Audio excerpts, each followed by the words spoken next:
नमस्कार दोस्तों, आज हम बात करेंगे रानी की वाव के बारे में। गुजरात का पाटन, जिसे पहले अनिलपुर के नाम से जाना जाता था, पाटन गुजरात की पूर्व राजधानी भी रहा है। यहाँ है रानी की वाव, एक ऐसा स्मारक जो बेहद खूबसूरत और अद्भुत होने के साथ ही आधुनिक इंजीनियरिंग की दुनिया को भी आश्चर्यचकित करता है। ये भारत में अपनी तरह की अनूठी वाव है।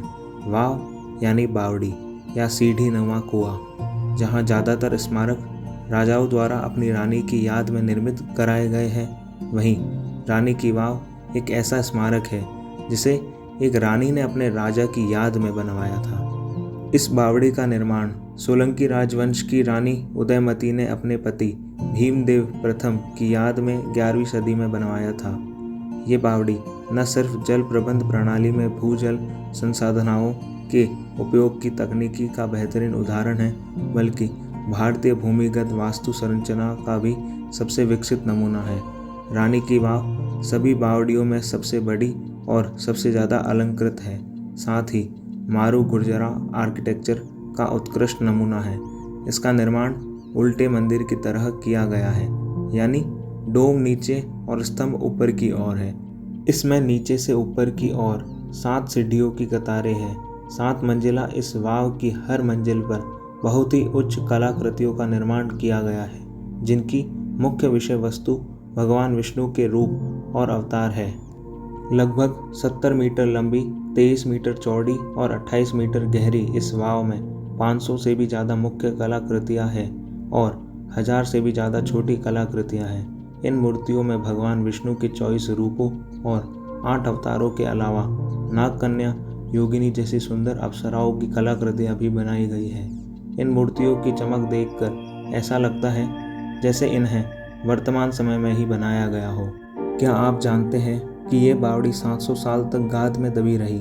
दरअसल 13वीं शताब्दी में हुए भूमिगत परिवर्तनों के कारण वो नदी ही विलुप्त हो गई, जिसके किनारे ये बावड़ी बनी हुई थी।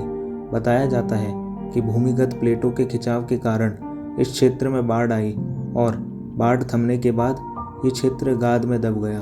ये गाद इतनी अधिक थी कि 28 मीटर गहरी वाव को भी जमीन दोज कर दिया। वाव के लंबे समय तक गाद में दबे रहने के कारण मूर्तियों की चमक का कारण भी माना जाता है। रानी की वाव को दोबारा ढूंढ निकालने के पीछे एक लंबी कहानी है। दरअसल भारतीय पुरातत्व विभाग ने 1950 के दशक के मध्य में इसका उत्खनन शुरू किया, जो लगभग 40 सालों तक जारी रहा। आखिरकार 1980 के दशक उत्तरार्ध में पुरातत्व विभाग को सफलता हासिल हुई और फिर से ये बावड़ी अपने वर्तमान रूप में आ गई। बताया जाता है कि वाव में पहले 292 स्तंभ थे, जिन पर ये मंजिलें टिकी थी, लेकिन अब 226 स्तंभ ही बचे हैं। साथ ही अब ये बावड़ी पानी का स्रोत भी नहीं रही। पूरब से पश्चिम की ओर विस्तृत इस वाव के पश्चिमी छोर पर स्थित है ये कुआं, जो 10 मीटर चौड़ा और 30 मीटर गहरा है।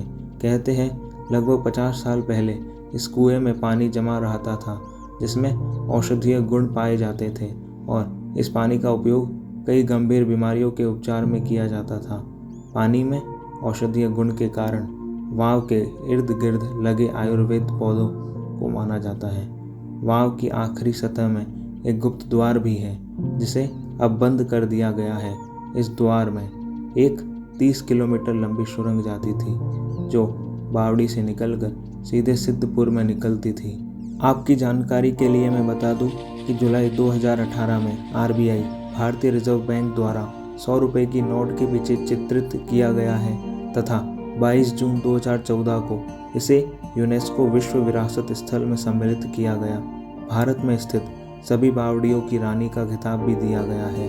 900 साल पुराने इस स्मारक से कई ऐतिहासिक पहलू तो जुड़े ही हैं, साथ ही यह स्मारक आधुनिक इंजीनियरिंग की दुनिया को चुनौती भी देता है। तो क्यों ना इस बार गुजरात जाकर इस बेहद खास और अनोखी बावड़ी की सैर की जाए।